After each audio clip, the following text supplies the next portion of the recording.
ঠিক এই মুহূর্তে বাংলাদেশের যে বিদেশ নীতি এটি কেমন চলছে, এটি নিয়ে আপনার পর্যবেক্ষণ বা বিশ্লেষণ? এটাই অ্যাকচুয়ালি এই ডোনাল্ডুর ভিজিটটাই হচ্ছে মানে এই সরকারের সময়কার বাংলাদেশের বিদেশ নীতির পরিবর্তনের প্রথম ব্যাপক বড় ধরনের পরীক্ষা। ইন দ্য সেন্স যে আগে মার্কিনীদের সাথে আলোচনায় একেবারে একটা খুবই নির্লিপ্ত একটা আচরণ থাকতো সবসময়, এবং মার্কিনীরা বেসিক্যালি ফ্রাস্ট্রেটেড হয়ে যেত, কেননা অনেকাংশেই দেখা যেত ভারতের সাথে সম্পর্কের মাত্রাটা ছিল মাপকাঠি। এইবার আমরা দেখতে পাচ্ছি যে এত ভালো ভালো বড় বড় চ্যালেঞ্জ ছিল, যেখানে সত্যিকার অর্থে প্রযুক্তিকে ব্যবহার করার জন্য মার্কিন যুক্তরাষ্ট্রকে আমন্ত্রণ জানানো এবং মার্কিন যুক্তরাষ্ট্রের একটা যে মুখ্য ভূমিকা থাকবে সেটা বাংলাদেশ সরকার কি হতে দেবে কি না সেই বাস্তবতা ছিল। ফরচুনেটলি দেখা গিয়েছে যে আমাদের এই যে টিমটা অ্যাডভাইজার্স, সেখানে যারা মুখ্য অর্থনৈতিক বিষয়ে ভূমিকা পালন করছে তাদের মধ্যে একটা অসাধারণ কোঅর্ডিনেশন ছিল। দুজনে আমি বলতে পারি, ডক্টর সালিউদ্দিন, তারপর প্রফেসর ওয়াহিদুদ্দিন মাহমুদ, যদি উনি শিক্ষার চার্জে, তারপর হাসান মনসুর, যিনি বাংলাদেশ ব্যাংকের গভর্নর, অত্যন্ত অভিজ্ঞ অর্থনীতিবিদ।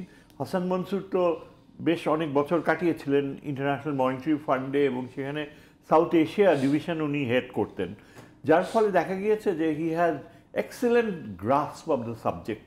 প্রথম থেকেই কিন্তু কনফিডেন্ট ছিল যে মানি লন্ডারিংয়ের অনেক কিছুই ফেরত আনতে পারবে। তার উপরে আমার কাছে যেটা মনে হয়েছে ব্যক্তিগতভাবে, ফরেন পলিসি ডাইনামিজম আনার ক্ষেত্রে একটা গুরুত্বপূর্ণ কন্ট্রিবিউশন রেখেছে।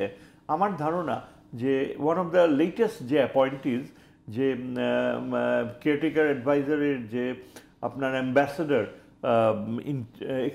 ইন্টারন্যাশনাল রিলেশনস অ্যাম্বাসেডর, ভদ্রলোকের প্রচুর অভিজ্ঞতা রয়েছে এই ফিনান্সিয়াল ট্রানজ্যাকশনসে।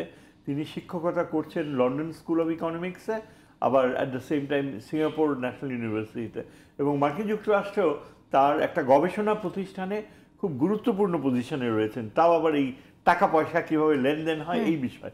আমার ধারণা যে মার্কিন যুক্তরাষ্ট্রকে এই ভদ্রলোক একটা গুরুত্বপূর্ণ অ্যাডভাইজারি রোল প্লে করেছে। দ্য ভেরি ফ্যাক্ট যে তাদের ট্রেজারি ডিপার্টমেন্ট থেকে একজন ঊর্ধ্বতম ভদ্রলোক এসছেন, তার প্রেজেন্সটাই কিন্তু ডোনাল্ড লুর চেয়েও বেশি গুরুত্বপূর্ণ ছিল আমার ধারণা। এটা অবশ্য অনেকে শেয়ার করেছে। এই ডোনাল্ড লুর রোলটা ছিল অনেকটা সুপারভাইজারি, অবজারভেশনাল। তিনি এর আগেও এসছেন, তার অনেকটা রুটিন এটা।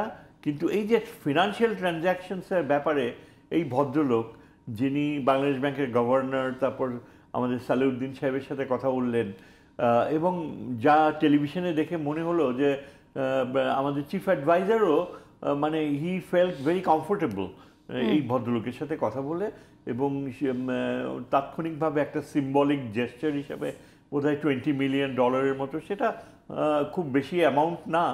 পরবর্তীতে ওয়ার্ল্ড ব্যাংক থেকে যে $2 বিলিয়ন পাওয়া গেল, সেটা একটা মানে ফলো আপ হয়েছে। এবং এদের যে পররাষ্ট্র নীতির ক্ষেত্রে এরা বাংলাদেশ যে আমেরিকার কোঅপারেশনের ব্যাপারে খুবই পজিটিভ। আর মার্কিন যুক্তরাষ্ট্রের ডোনাল্ড লু যে দিল্লি থেকে আসার পরে ঢাকার যে আলাদা একটা দৃষ্টিভঙ্গি, এবং দিল্লির যে একটা ডিপ্রেসিং ভিউ পয়েন্ট যে বাংলাদেশের অর্থনীতি একেবারে ডুবে যাচ্ছে, কিচ্ছুই হবে না, এরা কি করলো, এই ধরনের তথাকথিত ছাত্র বিপ্লব, এটা কি আসলে কি মানে তাদের সাথে কি ডোনাল্ডুর সাথে কি দিল্লির বাংলাদেশ সম্পর্কেও কথা হচ্ছে? অবশ্যই হয়, এটা তো অগ্রাহ্য করা যাবে না। কারণ এর আগেও বলা হতো যে দিল্লি হয়ে তিনি ঢাকায় আসছেন, তার মানে কি দিল্লি থেকে ব্রিফড হয়ে আসছেন? এই প্রশ্নবোধক চিহ্নটা সবসময় থেকে এসছে। এখন ওইখানে দিল্লিতে তিনি একদিন কাটিয়েছেন মাত্র, এবং পরে শুনলাম যে মিস্ট্রি যে দিল্লিতে তিনি কার সাথে কতক্ষণ কাটিয়েছেন কেউ নাকি ঠিক মতো বলতে পারছিল না।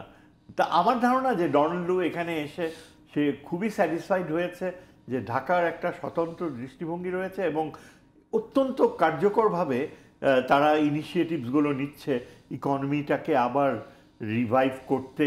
তারপর বাংলাদেশ ব্যাংকের যে প্রচেষ্টা, হাসান মনসুরের যে প্রচেষ্টা, টাকা ফেরত আনার ব্যাপারে স্টেপস নিতে, কাজে এই সব কিছু মিলিয়ে আমার মনে হয় আমেরিকান পররাষ্ট্রনীতির ক্ষেত্রে বাংলাদেশ খুব সাকসেসফুলি পরীক্ষায় উত্তীর্ণ হয়েছে।